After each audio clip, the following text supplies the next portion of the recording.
Hello નમસ્કાર જય Hind Vande Mataram friends. તો મિત્રો આજે આપણે 1 થી 50 જેટલા જીકેના એમસીક્યુ જોવાના છે। મિત્રો આવનારી એક્ઝામ જે છે કોન્સ્ટેબલની એની જો તમે તૈયારી કરતા હોય તો મિત્રો આપણી ચેનલ ઉપર તમને આવા જીકેના જે છે દરરોજ વિડીયો જોવા મળશે। મોડેલ પેપર આપણે જે છે એ ઘણા બધા અગાઉ પણ મૂક્યા છે અને આવનારી એક્ઝામ જે છે કોન્સ્ટેબલની જ્યાં સુધી ન આવે ત્યાં સુધી આપણી ચેનલ ઉપર આવા જીકેના વિડીયો જે છે નવા સિલેબસ મુજબ તમને જોવા મળશે। તો મિત્રો તમે ચેનલ ઉપર જો નવા હોય તો ચેનલને પણ ખાસ સબસ્ક્રાઇબ કરી રાખજો। દરરોજ આપણી ચેનલ ઉપર તમને આવા જીકેના વિડીયો જે છે એ જોવા મળશે। તો ચાલો શરૂ કરીએ। પ્રશ્ન નંબર 1, મુખી ગરબડદાસ નીચેનામાંથી કઈ બાબત સાથે સંકળાયેલા છે? મુખી ગરબડદાસ જે છે એ નીચેનામાંથી કઈ બાબત સાથે સંકળાયેલા છે?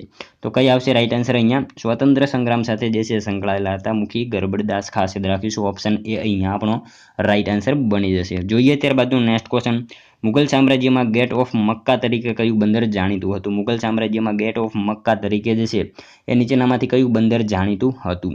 તો સુરત બંદર આવશે, ઓપ્શન ડી રાઈટ આન્સર આપણો અહીંયા બની જશે। મુગલ સામ્રાજ્યમાં ગેટ ઓફ મક્કા તરીકે કયું બંદર? તો સુરત બંદર જે છે એ મક્કાના પ્રવેશ દ્વાર તરીકે જે છે એ જાણીતું હતું। ખાસ યાદ રાખીશું, ઓપ્શન ડી અહીંયા આપણો રાઈટ આન્સર બની જશે। નેક્સ્ટ ક્વેશ્ચન જોઈએ ત્યારબાદનો, ભારતનો સૌથી શુષ્ક ભાગ કયો કહેવાય છે? ભારતનો સૌથી શુષ્ક ભાગ જે છે કયો કહેવાય છે? તો કયો આવશે? લેહ લદ્દાખ આવશે, ઓપ્શન સી રાઈટ આન્સર આપણો બની જશે। ભારતનો સૌથી શુષ્ક ભાગ જે છે કયો? તો લેહ લદ્દાખ જે છે એ સૌથી શુષ્ક ભાગ કહેવાય છે। મિત્રો તમે વિડીયોમાં છેલ્લે સુધી જોતા રહેજો। આપણે છેલ્લે લાસ્ટમાં જે છે એક 51મો ક્વેશ્ચન રાખેલો છે જેનો આન્સર તમારે કોમેન્ટમાં જણાવવાનું રહેશે। તો વિડીયોમાં તમે છેલ્લે સુધી જોતા રહેજો। જોઈએ ત્યારબાદનો નેક્સ્ટ ક્વેશ્ચન ચોથો, પ્લાસીના યુદ્ધથી ઈસ્ટ ઇન્ડિયા કંપનીને કેટલા પરગણાની જાગીર મળી હતી? પ્લાસીના યુદ્ધથી જે છે ઈસ્ટ ઇન્ડિયા કંપનીને કેટલા પરગણાની જે છે જાગીર મળી હતી? તો શું આવશે રાઈટ આન્સર અહીંયા? 24 આવશે, ઓપ્શન એ રાઈટ આન્સર આપણો બની જશે। ખાસ રાખજો કે પ્લાસીના યુદ્ધથી ઈસ્ટ ઇન્ડિયા કંપનીને કેટલા પરગણાની? તો 24 પરગણાની જાગીર મળેલી હતી। ત્યારબાદનો ક્વેશ્ચન જોઈએ, તારાનો રંગ શેના પર આધારિત છે? તારાનો રંગ જે છે શેના ઉપર આધારિત હોય? તો તાપમાન ઉપર આવશે, ઓપ્શન બી રાઈટ આન્સર આપણો બની જશે। ખાસ યાદ રાખજો કે તારાનો રંગ જે છે શેના ઉપર આધારિત? તો તાપમાન ઉપર આધારિત હોય છે। મિત્રો તમને વિડીયો ગમતો હોય તો એક લાઇક કરજો। અમે તમારી પાસે માત્ર એક લાઇકની આશા રાખીએ છીએ, તો એક લાઇક તમે જરૂર કરી દેજો। નેક્સ્ટ ક્વેશ્ચન જોઈએ ત્યારબાદનો, મોજડી પગમાં પહેરવાના ચંપલ માટે કયું રાજ્ય જાણીતું છે? મોજડી પગમાં પહેરવાના ચંપલ માટે જે છે કયું રાજ્ય જાણીતું છે? તો મિત્રો મોજડી માટે તો શું આવશે? રાજસ્થાન આવશે, ઓપ્શન સી રાઈટ આન્સર આપણો બની જશે। મોજડી અને પગમાં પહેરવાના ચંપલ માટે કયું શહેર? તો રાજસ્થાન રાજ્ય જે છે એ જાણીતું છે। ત્યારબાદનો ક્વેશ્ચન જોઈએ, લૂ એ કેવા પ્રકારનો પવન છે? લૂ જે છે એ કેવા પ્રકારનો પવન છે? તો સ્થાનિક પવન આવશે, લોકલ પવન આવશે, ઓપ્શન સી રાઈટ આન્સર આપણો બની જશે। લૂ એ કેવા પ્રકારનો? તો સ્થાનિક પવન ગણાય છે। ત્યારબાદનો ક્વેશ્ચન જોઈએ 8મો, ગુજરાતનું કયું લોકનૃત્ય પ્રસિદ્ધ છે? ગુજરાતનું કયું લોકનૃત્ય જે છે એ પ્રસિદ્ધ છે? તો કયું આવશે રાઈટ આન્સર અહીંયા? ભવાઈ આવશે, આપણા ગુજરાતનું જે છે એ ભવાઈ જે છે એ લોકનૃત્ય પ્રસિદ્ધ છે। ખાસ યાદ રાખીશું। મિત્રો અહીંયા તમાશા આપેલું છે, તમાશા જે છે એ મહારાષ્ટ્રનું પ્રસિદ્ધ લોકનૃત્ય આવશે। અહીંયા યાત્રા જે છે, યાત્રા એ ક્યાં આવશે? ઓડિશામાં યાત્રા આવશે અને યક્ષગાન જે છે એ કર્ણાટકમાં આવશે। એ પણ આપણને સાથે સાથે જે છે ખ્યાલ હોવો જોઈએ। તમાશા ક્યાં? મહારાષ્ટ્રમાં, યાત્રા ક્યાં? ઓડિશામાં, અને યક્ષગાન જે છે કર્ણાટકમાં, અને આપણા ગુજરાતનું જે છે ભવાઈ આવશે। ખાસ યાદ રાખીશું। ત્યારબાદનું ક્વેશ્ચન જોઈએ, ફોટોગ્રાફીના કામ માટે નીચેનામાંથી કયું રસાયણ ઉપયોગી છે? ફોટોગ્રાફીના કામ માટે નીચેનામાંથી કયું રસાયણ જે છે એ ઉપયોગી છે? તો કયું આવશે રાઈટ આન્સર અહીંયા? સિલ્વર બ્રોમાઇડ આવશે, ઓપ્શન ડી રાઈટ આન્સર આપણો બની જશે। ખાસ યાદ રાખજો કે ફોટોગ્રાફીના જે છે કામ માટે જે છે કયું રસાયણ? તો સિલ્વર બ્રોમાઇડ જે છે એ રસાયણ ઉપયોગી હોય છે। ત્યારબાદનું ક્વેશ્ચન જોઈએ, ચૂનાના પાણીનું રાસાયણિક નામ શું છે? ચૂનાના પાણીનું રાસાયણિક નામ જે છે એ શું છે? તો શું આવશે રાઈટ આન્સર અહીંયા? કેલ્શિયમ હાઇડ્રોક્સાઇડ આવશે, ઓપ્શન બી રાઈટ આન્સર આપણો બની જશે। ચૂનાના પાણીનું જે છે રાસાયણિક નામ શું? તો કેલ્શિયમ હાઇડ્રોક્સાઇડ એનું રાસાયણિક નામ છે। નેક્સ્ટ ક્વેશ્ચન જોઈએ ત્યારબાદનો, અણુશક્તિનો સ્ત્રોત નીચેનામાંથી કયો છે? અણુશક્તિનો સ્ત્રોત જે છે નીચેનામાંથી કયો છે? તો કયો આવશે? યુરેનિયમ આવશે, ઓપ્શન એ આપણો અહીંયા રાઈટ આન્સર બની જશે। અણુશક્તિનો મુખ્ય સ્ત્રોત જે છે કયો? તો યુરેનિયમ છે। મિત્રો ભારતમાં પરમાણુ કાર્યક્રમના પિતા કોને કહેવામાં આવે છે? આવો પ્રશ્ન પૂછાય તો શું આવશે? ડૉક્ટર હોમી ભાભા ભારતમાં જે છે પરમાણુ કાર્યક્રમના પિતા તરીકે ઓળખાય છે, હોમી ભાભા। ખાસ યાદ રાખીશું। નેક્સ્ટ ક્વેશ્ચન જોઈએ ત્યારબાદનો, લાફિંગ ગેસ તરીકે કયો વાયુ ઓળખાય છે? લાફિંગ ગેસ તરીકે જે છે એ કયો વાયુ? તો નાઇટ્રસ ઓક્સાઇડ જે છે ઓળખાય છે। ખાસ યાદ રાખીશું, ઓપ્શન બી આપણો અહીંયા રાઈટ આન્સર બની જશે। લાફિંગ ગેસ તરીકે જે છે, મિત્રો આ ક્વેશ્ચન અગાઉ પણ પૂછેલો હતો, નાઇટ્રસ ઓક્સાઇડ જે છે લાફિંગ ગેસ તરીકે ઓળખાય છે। ત્યારબાદનો ક્વેશ્ચન જોઈએ, જનગણ મન રાષ્ટ્રગીત કેટલા પદનું છે? જનગણ મન રાષ્ટ્રગીત જે છે કેટલા પદનું છે? તો તો 5 પદનું આવશે. ઓપ્શન બી અહીંયા આપણો રાઈટ આન્સર બની જશે. ખાસ યાદ રાખજો કે જન ગણ મન ગીત જે છે રાષ્ટ્રગીત એ કેટલા પદનું? તો 5 પદનું છે. જોઈએ ત્યારબાદનું નેક્સ્ટ ક્વેશ્ચન. ગુજરાત સરકારે કયા મહાન નેતાને જન્મ શતાબ્દી વર્ષને ગરીબ કલ્યાણ વર્ષ તરીકે ઉજવવાનું જાહેર કરેલું છે? ગુજરાત સરકારે કયા મહાન નેતાની જન્મ શતાબ્દી વર્ષને ગરીબ કલ્યાણ વર્ષ તરીકે ઉજવવાનું નક્કી કર્યું હતું? તો શું આવશે રાઈટ આન્સર? અહીંયા પંડિત દીનદયાળ ઉપાધ્યાય આવશે. ઓપ્શન સી અહીંયા આપણો રાઈટ આન્સર બની જશે. ખાસ યાદ રાખીશું. નેક્સ્ટ ક્વેશ્ચન જોઈએ ત્યારબાદનો. ભારતમાં સતી પ્રથા પ્રતિબંધક કાનૂન ક્યારથી અમલ બન્યો હતો? ભારતમાં જે છે સતી પ્રથા પ્રતિબંધક કાનૂન જે છે ક્યારે અમલ બન્યો? તો 11 જુલાઈ 1832માં જે છે. ખાસ યાદ રાખજો કે ઓપ્શન બી અહીંયા રાઈટ આન્સર બની જશે. ભારતમાં સતી પ્રથા પ્રતિબંધક કાનૂન ક્યારે અમલી બન્યો? તો 11 જુલાઈ 1832માં જે છે એ અમલમાં બન્યો હતો. ત્યારબાદનો ક્વેશ્ચન જોઈએ. ગુજરાતની પ્રથમ સંગીત શાળાની સ્થાપના ક્યાં થઈ હતી? ગુજરાતની પ્રથમ સંગીત શાળા એની સ્થાપના જે છે ક્યાં થઈ હતી? તો ક્યાં આવશે? વડોદરા આવશે. ઓપ્શન એ રાઈટ આન્સર આપણો બની જશે. ગુજરાતની પ્રથમ સંગીત શાળાની સ્થાપના ક્યાં? તો વડોદરા ખાતે થયેલી હતી. જોઈએ ત્યારબાદનું નેક્સ્ટ ક્વેશ્ચન. ઋગ્વેદનું અંગ્રેજી ભાષામાં રૂપાંતર કરનાર વિદ્વાન કોણ હતા? ઋગ્વેદનું અંગ્રેજી ભાષામાં રૂપાંતર કરનારા વિદ્વાન જે છે નીચેનામાંથી કોણ હતા? મિત્રો અહીંયા ઋગ્વેદ જે છે એ સૌથી જૂનો વેદ ગણાય છે. 4 વેદો છે: ઋગ્વેદ, યજુર્વેદ, સામવેદ અને અથર્વવેદ. એમાં ઋગ્વેદનું અંગ્રેજી ભાષામાં રૂપાંતર કરનાર જે છે ભાષાંતર કરનાર કોણ હતા? તો મેક્સ મુલર જે છે. ઓપ્શન ડી રાઈટ આન્સર પણ બની જશે. ઋગ્વેદનું અંગ્રેજી ભાષામાં રૂપાંતર કરનાર જે છે મેક્સ મુલર હતા. ખાસ યાદ રાખજો. ત્યારબાદનો ક્વેશ્ચન જોઈએ. અશોકના શિલાલેખો કઈ લિપિમાં છે? મિત્રો આ તો સાવ ઈઝી ક્વેશ્ચન છે. અશોકનો શિલાલેખ જે છે કઈ લિપિમાં આવશે? બ્રાહ્મી લિપિમાં આવશે. ઓપ્શન બી રાઈટ આન્સર બની જશે. ખાસ યાદ રાખજો કે અશોકનો શિલાલેખ કઈ લિપિમાં? તો બ્રાહ્મી લિપિમાં છે. ત્યારબાદનો ક્વેશ્ચન જોઈએ. બાંબુ નૃત્ય કયા રાજ્ય સાથે સંબંધિત છે? બાંબુ નૃત્ય જે છે એ કયા રાજ્ય સાથે સંબંધ ધરાવે છે નીચેનામાંથી? તો કયું રાજ્ય આવશે રાઈટ આન્સર? અહીંયા મિઝોરમ આવશે. ઓપ્શન સી રાઈટ આન્સર આપણો બની જશે. ખાસ યાદ રાખજો કે બાંબુ નૃત્ય કયા રાજ્ય સાથે? તો મિઝોરમ રાજ્ય સાથે સંબંધ ધરાવે છે. મિત્રો કથકલી, મોહિની અટ્ટમ આવું પૂછાય તો કેરળ આવશે. ભરતનાટ્યમ પૂછાય તો તમિલનાડુ આવશે. કુચીપુડી પૂછાય તો આંધ્રપ્રદેશ આવશે. બિહુ પૂછાય તો આસામ આવશે. ગુજરાતમાં પૂછાય ગરબા આવશે. પંજાબમાં ભાંગડા આવશે. આ બધું જે છે આપણને ખાસ ખ્યાલ હોવો જોઈએ. ત્યારબાદનો ક્વેશ્ચન જોઈએ. બંધારણ સભા દ્વારા નીમવામાં આવેલ ઝંડા સમિતિના અધ્યક્ષ કોણ હતા? બંધારણ સભા દ્વારા જે છે નીમવામાં આવેલી ઝંડા સમિતિના અધ્યક્ષ કોણ હતા? તો કોણ આવશે?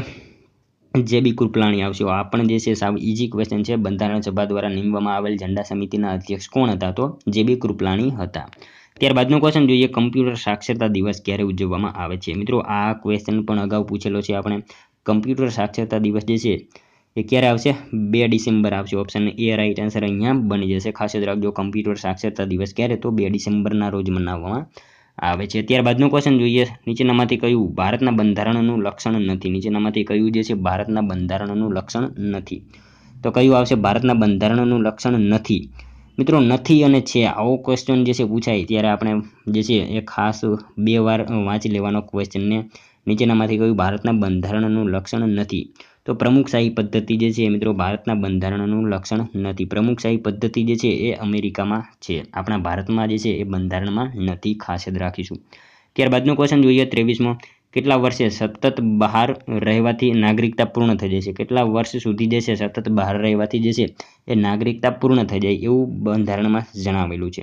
તો 7 વર્ષ સુધી જે છે સતત બહાર રહેવાથી નાગરિકતા જે છે એ પૂર્ણ થઈ જતી હોય છે. ત્યારબાદનું ક્વેશ્ચન જોઈએ. ત્રણેય ગોળમેજી પરિષદમાં ભાગ લેનાર ભારતીય નેતા કોણ હતા? ત્રણેય ગોળમેજી પરિષદમાં ભાગ લેનારા જે છે ભારતીય નેતા કોણ હતા? તો ભીમરાવ આંબેડકર આવશે. ઓપ્શન સી રાઈટ આન્સર આપણો બની જશે. ખાસ યાદ રાખજો કે ત્રણેય ગોળમેજી પરિષદમાં ભાગ લેનારા જે છે ભારતીય નેતા કોણ? તો ભીમરાવ આંબેડકર હતા. મિત્રો એમની વાત કરીએ ભીમરાવ આંબેડકર તો એમનો જન્મદિવસ જે છે 14 એપ્રિલ સમરસતા દિવસ તરીકે મનાવવામાં આવે છે. એમની સમાધિ ચૈત્યભૂમિ ક્યાં? તો મુંબઈ ખાતે આવેલી છે. નેક્સ્ટ ક્વેશ્ચન જોઈએ. ત્યારબાદનો બનારસ હિન્દુ વિશ્વવિદ્યાલયના સંસ્થાપક કોણ હતા? બનારસ હિન્દુ વિશ્વવિદ્યાલયના સંસ્થાપક જે છે એ નીચેનામાંથી કોણ હતા? તો Madan Mohan Malaviya. Option B right answer પણ બની જશે. બનારસ હિન્દુ વિશ્વવિદ્યાલયના સંસ્થાપક કોણ? તો મદન મોહન માલવિયા જે છે એ બનારસ હિન્દુ વિશ્વવિદ્યાલયના સંસ્થાપક હતા. ખાસ યાદ રાખજો. ત્યારબાદનો ક્વેશ્ચન જોઈએ. 26મો. ભારતના કુલ કેટલા રાજ્ય સમુદ્ર તટ ધરાવે છે? ભારતના કુલ કેટલા રાજ્ય જે છે એ સમુદ્ર તટ ધરાવે છે? એટલે કે દરિયા કિનારો ધરાવે છે? 9 રાજ્ય આવશે. ઓપ્શન ડી રાઈટ આન્સર આપણો બની જશે. ભારતના કુલ કેટલા? તો 9 રાજ્ય જે છે એ દરિયા કિનારો ધરાવે છે. ત્યારબાદનો ક્વેશ્ચન જોઈએ, હસ્તકલા ઉદ્યોગની જાણીતી સંસ્થા રૂપાયતન ક્યાં આવેલી છે? હસ્તકલા ઉદ્યોગની જાણીતી સંસ્થા એવી રૂપાયતન જે છે એ ક્યાં આવેલી છે? તો જૂનાગઢ જિલ્લામાં આવશે. ઓપ્શન એ રાઈટ આન્સર આપણો બની જશે. હસ્તકલા ઉદ્યોગની જાણીતી સંસ્થા એવી રૂપાયતન જે છે ક્યાં? તો જૂનાગઢ જિલ્લામાં આવેલી છે. નેક્સ્ટ ક્વેશ્ચન જોઈએ ત્યારબાદનો, જૂનાગઢ ખાતે આવેલું ભારતનું સૌથી જૂનું પ્રાણી સંગ્રહાલય શક્કરબાગની સ્થાપના કયા વર્ષે થઈ હતી? મિત્રો, શક્કરબાગ એની સ્થાપના જે છે આપણને વર્ષ પૂછેલું છે. જૂનાગઢ ખાતે આવેલું ભારતનું સૌથી જૂનું પ્રાણી સંગ્રહાલય છે શક્કરબાગ, એની સ્થાપના જે છે કયા વર્ષે થઈ હતી? તો 1863માં થયેલી હતી. ખાસ યાદ રાખજો, જૂનાગઢ ખાતે જે છે ભારતનું સૌથી જૂનું પ્રાણી સંગ્રહાલય શક્કરબાગ, એની સ્થાપના ક્યારે? તો 1863માં થયેલી હતી. જોઈએ ત્યારબાદનો નેક્સ્ટ ક્વેશ્ચન, ડભોઈના કિલ્લામાં આવેલ ચારેય દિશાના દરવાજામાં કયો દરવાજો હીરા ભાગોળ દરવાજા તરીકે ઓળખાય છે? મિત્રો, અહીંયા જે છે ડભોઈના કિલ્લામાં આવેલ ચારેય દિશાના દરવાજામાં કયો દરવાજો છે એ હીરા ભાગોળ તરીકે ઓળખાય છે? તો શું આવશે? પૂર્વ આવશે. પૂર્વ જે છે એ હીરા ભાગોળ તરીકે ઓળખાય છે. ડભોઈ વડોદરામાં આવશે, એ પણ આપણને ખ્યાલ હોવો જોઈએ. મિત્રો, ઉત્તરમાં જે છે એ ચાંપાનેર ભાગોળ કહેવાય છે. ઉત્તરમાં જે છે ચાંપાનેર ભાગોળ કહેવાય છે. દક્ષિણમાં જે છે દરવાજો એને નાંદેડી ભાગોળ કહેવામાં આવે છે. પૂર્વમાં જે છે એ આપણે કીધું એ રીતે હીરા ભાગોળ કહેવાય છે. અને મહુડી અહીંયા જે છે પૂર્વમાં જે છે એ મિત્રો મહુડી આવશે. દક્ષિણમાં જે છે દક્ષિણમાં નાંદેડી ભાગોળ આવશે. આ જે છે આપણને બધી ખ્યાલ હોવો જોઈએ માહિતી. નેક્સ્ટ ક્વેશ્ચન જોઈએ ત્યારબાદનો, ગુજરાતમાં સૌથી વધુ ડુંગળીનું વાવેતર અને ઉત્પાદન કયા જિલ્લામાં કરવામાં આવે છે? ગુજરાતમાં સૌથી વધુ ડુંગળીનું વાવેતર અને ઉત્પાદન કયા જિલ્લામાં કરવામાં આવે છે?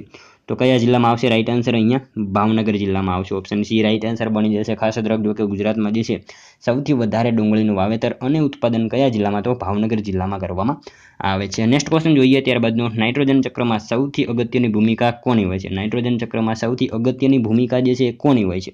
તો કોની આવશે? રાઈટ આન્સર અહીંયા જીવાણુની આવશે. ઓપ્શન બી રાઈટ આન્સર બની જશે. ખાસ યાદ રાખજો કે નાઇટ્રોજન ચક્રમાં સૌથી અગત્યની ભૂમિકા જે છે એ કોની? તો જીવાણુની હોય છે. ખાસ યાદ રાખીશું. ત્યારબાદનું ક્વેશ્ચન જોઈએ, ગાયત્રી મંત્રની રચના કયા ઋષિએ કરેલી છે? ગાયત્રી મંત્રની રચના જે છે કયા ઋષિએ કરેલી છે? તો કયા ઋષિએ આવશે? વિશ્વામિત્ર ઋષિ જે છે એમણે કરેલી છે. ખાસ યાદ રાખજો કે ઓપ્શન એ રાઈટ આન્સર આપણો બની જશે. ગાયત્રી મંત્રની રચના કયા ઋષિએ? તો વિશ્વામિત્ર ઋષિ જે છે એમણે કરેલી જ છે. ત્યારબાદનું ક્વેશ્ચન જોઈએ, એનરોન પ્રોજેક્ટ શાના માટે છે? એનરોન પ્રોજેક્ટ જે છે એ શાના માટે છે? તો વીજળી પાવર ઉત્પાદન માટે છે આ પ્રોજેક્ટ જે છે. ઓપ્શન એ રાઈટ આન્સર આપણો બની જશે. એનરોન પ્રોજેક્ટ જે છે શાના માટે? તો વીજળી પાવર ઉત્પાદન માટેનો આ પ્રોજેક્ટ છે. નેક્સ્ટ ક્વેશ્ચન જોઈએ ત્યારબાદનું, નીચેનામાંથી કયું નૃત્ય રાજસ્થાન રાજ્ય સાથે સંબંધિત નથી? નીચેનામાંથી કયું નૃત્ય જે છે એ રાજસ્થાન રાજ્ય સાથે સંબંધ નથી ધરાવતું? તો કયું આવશે નૃત્ય? કોલી નૃત્ય આવશે અહીંયા. ઓપ્શન ડી રાઈટ આન્સર આપણો બની જશે. નીચેનામાંથી જે છે કોલી નૃત્ય જે છે એ રાજસ્થાન રાજ્ય સાથે સંબંધ ધરાવતું નથી. અહીંયા કોલી નૃત્ય જે છે મહારાષ્ટ્ર અને ગોવાનું છે, એ પણ આપણને સાથે સાથે જે છે ખ્યાલ હોવો જોઈએ. ત્યારબાદનું ક્વેશ્ચન જોઈએ, કોને ભારતના બંધારણની બ્લુ પ્રિન્ટ કહેવામાં આવે છે? કોને જે છે ભારતના બંધારણની બ્લુ પ્રિન્ટ કહેવામાં આવે છે? તો નહેરુ રિપોર્ટ આવશે. ઓપ્શન બી અહીંયા આપણો રાઈટ આન્સર બની જશે. બ્લુ રિપોર્ટ જે બ્લુ પ્રિન્ટ કોને? તો નહેરુ રિપોર્ટ જે છે એને કહેવામાં આવે છે. ખાસ યાદ રાખજો. નેક્સ્ટ ક્વેશ્ચન જોઈએ ત્યારબાદનો, ધુમ્મસનો મુખ્ય ઘટક કયો હોય છે? ધુમ્મસનો મુખ્ય ઘટક જે છે એ કયો હોય? તો ઓઝોન આવશે. ઓપ્શન બી રાઈટ આન્સર આપણો બની જશે. ધુમ્મસનો મુખ્ય ઘટક કયો હોય? તો ઓઝોન હોય છે. મિત્રો, ઓઝોન દિવસ 16 સપ્ટેમ્બર એ પણ આપણને ખ્યાલ હોવો જોઈએ. ત્યારબાદનું ક્વેશ્ચન જોઈએ 37મો, નીચેનામાંથી દિલ્હીના કયા શાસકનું નામ ફરીદ હતું? નીચેનામાંથી દિલ્હીના કયા શાસકનું નામ જે છે એ ફરીદ હતું? તો શું આવશે? શેરશાહ આવશે. ઓપ્શન ડી અહીંયા રાઈટ આન્સર બની જશે આપણો. દિલ્હીના કયા શાસકનું નામ ફરીદ? તો શેરશાહ જે છે એ શાસકનું નામ ફરીદ હતું. ખાસ યાદ રાખજો. ત્યારબાદનું ક્વેશ્ચન જોઈએ, હીરાકુંડ યોજના કયા રાજ્યની મહત્વની બહુહેતુક યોજના છે? હીરાકુંડ યોજના જે છે એ કયા રાજ્યની બહુહેતુક યોજના છે? તો કયા રાજ્યની આવશે? રાઈટ આન્સર અહીંયા ઓડિશાની આવશે. ઓપ્શન બી રાઈટ આન્સર બની જશે. ખાસ યાદ રાખજો કે હીરાકુંડ યોજના જે છે કયા રાજ્યની? તો ઓડિશા રાજ્યની બહુહેતુક યોજના છે, મહત્વની છે. મિત્રો, મહાનદી ઉપર આ યોજના છે એ પણ આપણને સાથે સાથે જે છે ખ્યાલ હોવો જ જોઈએ. નેક્સ્ટ ક્વેશ્ચન જોઈએ ત્યારબાદનો, કાગળ અને પૂંઠા બનાવવાની સેન્ટ્રલ પલ્પ મિલ ક્યાં આવેલી છે? કાગળ અને પૂંઠા બનાવવાની સેન્ટ્રલ ક્યાં આવેલી છે? મિલ જે છે પલ્પ મિલ ક્યાં આવેલી છે? તો સોનગઢ ખાતે આવશે. ઓપ્શન ડી રાઈટ આન્સર અહીંયા બની જશે. કાગળ અને પૂંઠા બનાવવાની જે છે સેન્ટ્રલ પલ્પ મિલ સોનગઢ ખાતે આવેલી છે. ત્યારબાદનું ક્વેશ્ચન જોઈએ, અલમોડા ગિરિમથક કયા રાજ્યમાં આવેલું છે? અલમોડા ગિરિમથક જે છે કયા રાજ્યમાં આવેલું છે? તો શું આવશે રાઈટ આન્સર અહીંયા ઉત્તરાખંડમાં આવશે ઓપ્શન બી રાઈટ આન્સર બની જશે। ખાસ યાદ રાખજો કે અલ્મોડા ગિરિમથક કયા રાજ્યમાં તો ઉત્તરાખંડમાં આવેલું છે। નેક્સ્ટ ક્વેશ્ચન જોઈએ ત્યારબાદનો ઓપ્ટિકલ ફાઇબર કેબલ શાના માટે વપરાય છે? ઓપ્ટિકલ ફાઇબર કેબલ જે છે શેના માટે વપરાય છે? તો સંદેશા વ્યવહાર માટે વપરાય છે। ઓપ્શન સી અહીંયા આપણો રાઈટ આન્સર બની જશે। ઓપ્ટિકલ ફાઇબર કેબલ જે છે એ સંદેશા વ્યવહાર માટે જે છે એ વપરાય છે। નેક્સ્ટ ક્વેશ્ચન જોઈએ ત્યારબાદનો કડાણા બંધ કઈ નદી ઉપર બાંધવામાં આવ્યો છે? કડાણા બંધ જે છે કઈ નદી ઉપર બાંધવામાં આવેલો છે? તો મિત્રો મહી નદી ઉપર આવશે। ઓપ્શન બી અહીંયા આપણો રાઈટ આન્સર બની જશે। કડાણા બંધ જે છે કઈ નદી ઉપર? તો મહી નદી ઉપર બાંધવામાં આવેલો છે। મિત્રો મહીસાગર જિલ્લામાં મહી નદી ઉપર આ કડાણા બંધ આવેલો છે, આપણને ખાસ ખ્યાલ હોવો જોઈએ। એકમાત્ર નદી જે કર્કવૃતને 2 વાર ઓળંગે છે એ નદી કઈ? તો એ પણ આ મહી નદી છે। આપણને આ બધી માહિતી જે છે ખ્યાલ હોવી જોઈએ। ત્યારબાદનો ક્વેશ્ચન જોઈએ 43મો, પદો અને ગરબીઓથી લોકપ્રિય બનેલા કવિશ્રી દયારામ ક્યાંના વતની હતા? પદો અને ગરબીઓથી લોકપ્રિય બનેલા એવા કવિશ્રી દયારામ જે છે ક્યાંના વતની હતા? તો મિત્રો ચાણોદના આવશે। ઓપ્શન એ અહીંયા રાઈટ આન્સર આપણો બની જશે। પદો અને ગરબીઓથી લોકપ્રિય બનેલા એવા કવિશ્રી દયારામ જે છે ક્યાંના? તો ચાણોદના વતની હતા। મિત્રો જો ચાણોદની અહીંયા વાત કરીએ તો ડભોઈ તાલુકો અને વડોદરા જિલ્લો, અને મિત્રો ત્યાં ખાતે એક પિતૃશ્રાદ્ધ થાય છે એ પણ આપણને ખ્યાલ હોવો જોઈએ। માતૃશ્રાદ્ધ માટે પૂછાય તો સિદ્ધપુરમાં બિંદુ સરોવર, અને પિતૃશ્રાદ્ધ પૂછાય તો ચાણોદ આવશે। જોઈએ ત્યારબાદનું નેક્સ્ટ ક્વેશ્ચન 44મો, શ્રીનગરની સ્થાપના કોણે કરી હતી? શ્રીનગરની સ્થાપના જે છે એ કોણે કરી હતી? તો અશોકે કરી હતી। ઓપ્શન બી અહીંયા આપણું રાઈટ આન્સર બની જશે। શ્રીનગરની સ્થાપના કોણે? તો અશોકે કરેલી હતી। ત્યારબાદનો ક્વેશ્ચન જોઈએ, ભારતનું 15મું રાજ્ય કયું બન્યું હતું? ભારતનું 15મા નંબરનું જે છે રાજ્ય કયું બન્યું હતું? તો મિત્રો આપણું ગુજરાત જે છે એ 15મા નંબરનું જે છે એ રાજ્ય બનેલું હતું। ખાસ યાદ રાખીશું મિત્રો। 25મું પૂછાય તો ગોવા આવશે। 29મું પૂછાય છેલ્લું તો તેલંગાણા આવશે। આ બધી માહિતી આપણને ખ્યાલ હોવી જોઈએ। નેક્સ્ટ ક્વેશ્ચન જોઈએ ત્યારબાદનો, અમદાવાદમાં હઠીસિંહના ડેરા બંધાવનાર શેઠ હઠીસિંહ શાના વેપારી હતા? અમદાવાદમાં હઠીસિંહના ડેરા બંધાવનાર શેઠ હઠીસિંહ જે છે એ શેના વેપારી હતા? તો મિત્રો ખાસ યાદ રાખીશું અફીણના વેપારી હતા શેઠ હઠીસિંહ જે છે એ શેના? તો અફીણના વેપારી હતા, અને ચાઇનામાં જે છે અફીણ વેચતા હતા। આપણને જે છે ખ્યાલ હોવો જોઈએ।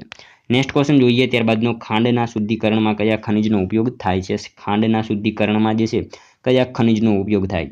તો કયા ખનિજનું આવશે રાઈટ આન્સર? અહીંયા તાંબુ આવશે। ઓપ્શન એ રાઈટ આન્સર બની જશે। ખાંડના શુદ્ધિકરણમાં કયા ખનિજનો ઉપયોગ? તો તાંબુ જે છે એ ખનિજનો ઉપયોગ થાય છે। ત્યારબાદનો ક્વેશ્ચન જોઈએ, ભવાઈનો પ્રારંભ કયા રાગથી થાય? ભવાઈનો પ્રારંભ જે છે કયા રાગથી થાય છે? તો કયા રાગથી આવશે રાઈટ આન્સર? કલ્યાણ આવશે। ઓપ્શન બી રાઈટ આન્સર આપણો બની જશે। ખાસ યાદ રાખજો કે ભવાઈનો પ્રારંભ જે છે કલ્યાણ જે છે એ રાગથી થાય છે। મિત્રો ભવાઈની જો વાત કરીએ તો આપણને અસાહિત ઠાકર યાદ આવી જ જાય। ત્યારબાદનો ક્વેશ્ચન જોઈએ 49મો, નીચેના પૈકી કઈ વ્યક્તિને પર્યાવરણ ઇજનેર તરીકે ઓળખવામાં આવે છે? નીચેનામાંથી કઈ વ્યક્તિને જે છે પર્યાવરણ ઇજનેર તરીકે ઓળખવામાં આવે છે? તો જીડી અગ્રવાલ આવશે। ઓપ્શન ડી અહીંયા આપણો રાઈટ આન્સર બની જશે। ખાસ યાદ રાખજો કે જીડી અગ્રવાલ જે છે એમને પર્યાવરણ ઇજનેર તરીકે ઓળખવામાં આવે છે। જોઈએ ત્યારબાદનું 50મો ક્વેશ્ચન, મુગલ યુગની રાજભાષા કઈ હતી? મુગલ યુગની જે છે રાજભાષા કઈ હતી? તો કઈ આવશે? ફારસી આવશે। એમની રાજભાષા જે છે એ ફારસી હતી। ખાસ યાદ રાખીશું મુગલ યુગની રાજભાષા કઈ? તો ફારસી ભાષા હતી। જોઈએ ત્યારબાદનો લાસ્ટ 51મો ક્વેશ્ચન, જેનો મિત્રો આન્સર તમારે કોમેન્ટમાં જણાવવાનો રહેશે। સાયલન્ટ વેલી કયા રાજ્યમાં આવેલી છે? મિત્રો એક આનો આન્સર તમારે કોમેન્ટમાં જણાવવાનો રહેશે, જેથી અમને પણ ખ્યાલ આવે તમારી તૈયારી કેવી રીતે થઈ રહી છે, અને મિત્રો આ 50માંથી તમારા કેટલા સાચા પડ્યા એ પણ તમારે કોમેન્ટમાં જણાવવાનું રહેશે। તો મિત્રો આ હતો વિડીયો। જો તમને વિડીયો પસંદ આવ્યો હોય તો એક લાઇક કરજો, તમારા મિત્રો જોડે શેર કરજો, જેથી અમને પણ ઉપયોગી બને। અને મિત્રો આપણી ચેનલ ઉપર જો તમે નવા હોય તો ચેનલને પણ ખાસ સબસ્ક્રાઇબ કરી રાખજો। દરરોજ આપણી ચેનલ ઉપર તમને આવા જીકેના વિડીયો જોવા મળશે। તો મળશો હવે કાલે બીજા વિડીયોમાં। ત્યાં સુધી જય હિન્દ, વંદે માતરમ।